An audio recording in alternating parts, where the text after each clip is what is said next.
My aunt and uncle are down on their luck. They moved in with my grandparents, and now my cousin Claire 15yo is going to the same school as me 16yo. Claire does have some minor issues that could discourage potential friends, but they really don't matter compared to the fact that she doesn't talk to anyone. Claire immediately ends any conversation that other people try to have with her, and she's been like that for years after moving. My aunt and uncle told me that Claire is scared that she's going to be bullied again like she was at her last school, and asked me to invite Claire to hang out with me and my friends. I did, and it went nowhere. Me and my friends tried to start conversations with Claire about herself, but she'd always just be like sure or I don't know. She didn't ask anyone else about themselves. She went on her phone and basically made no real effort back. I told my family about it, and my aunt and uncle asked me to give Claire another chance. Same story. Claire hung out with my friend group multiple times and she hasn't shown any indication that she even wants to be there. School just started, and Claire is not being any different. According to a friend, Claire actually refused to participate in the class icebreaker and got called to the teacher's desk after class. He had to get to his other class and didn't hear anything after that. My aunt and uncle came to me again and told me that Claire is upset because she can't seem to make friends.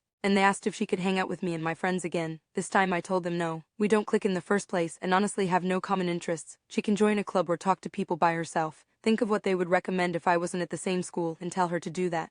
This is where I was probably the asshole. I kept talking and said I get she's having a hard time and maybe won't let anyone in for fear of being bullied, but nobody wants to chase a person who gives no effort back into a conversation, and her acting this way is probably the real reason why she isn't making any friends. My aunt and uncle went off at me, and they and my parents got into an argument over it. My aunt and uncle told me you're not going to have any contact with most of the people you hung out with in high school, but Claire will always be my cousin, and I need to get over myself and help her. I'm expecting too much, and that if I were bullied at my old school, I wouldn't suddenly feel safe at the new one, and to have some patience and empathy. I felt I've already done enough in the patience and empathy department. Claire made no effort back and clearly no one can make friends for her. I see the last bit of what I said as a reality check. But my aunt and uncle have basically called it bullying, and my parents didn't really take a stance on it. AITA